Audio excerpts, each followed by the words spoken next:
We're going to do a quick predicting lesson. We're going to use the story, The Scarlet Ibis. It is a narrative story, and this is used in an English 1 classroom. As you can see here, we have our organizer. The main thing that stands out are these icons over here. Some confusion has been whether the students are supposed to make a prediction for each one of these icons. The only reason why these icons are here is to remind students of the exposition. And the exposition is the beginning of the story that contains the characters, settings, tone, mood, and most importantly, the conflict. So in other words, a reader needs to begin reading the story right away until they come across all this information. At the beginning of a story, a student looks at the title and the author. That's not enough information to make an accurate prediction about the plot. So we need to read the exposition first. Once we come across all this information, most importantly the conflict, then we can make a good, solid prediction about the plot. So these, you do not need to predict for these. So in other words, you don't need to predict for the author, you don't need to predict for the setting. These are only here as a reminder. Some teachers had their students make predictions for these in this left area over here, and that's completely fine. It's 100% up to the teacher if they want to do that.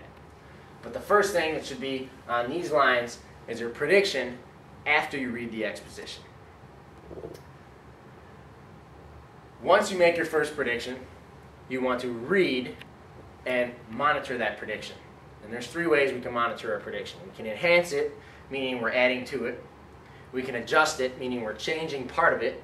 Or we can abandon it, meaning we're completely wrong and we're getting rid of it and we're starting a new prediction. So after I read the exposition, after I find the conflict, I'm going to put my first prediction up here. I'm going to continue to read the story and see what I can do to my prediction. If I think I need to add to it, I'm going to come over here and I'm going to check this box, enhance and adjust. And then on the next line, I'm going to add to my prediction. If part of my prediction is right and part of it's wrong and I need to adjust part of it, then again, I'm going to check this box, and on the next line, I'm going to make those changes.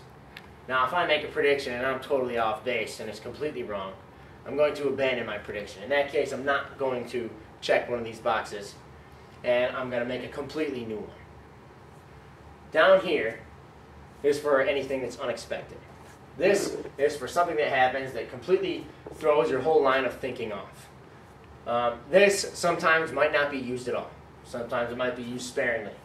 To be honest with you, this part is not the most important part.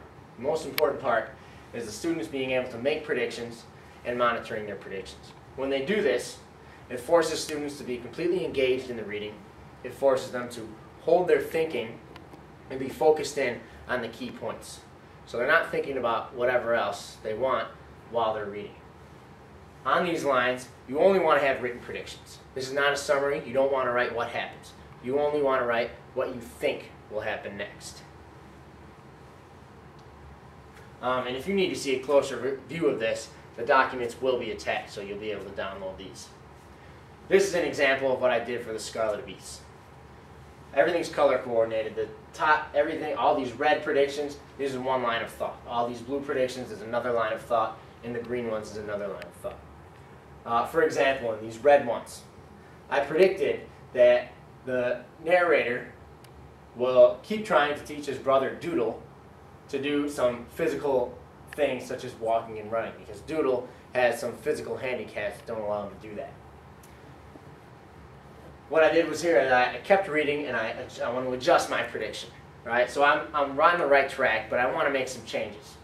So now my next prediction, I will say, the narrator brother will try to push Doodle too hard because of his own desires. He wants to have a normal brother, so he's going to try to push his handicapped brother a little too hard. Alright, and again, I kept reading and I adjusted my prediction, okay? I'm still on the right track.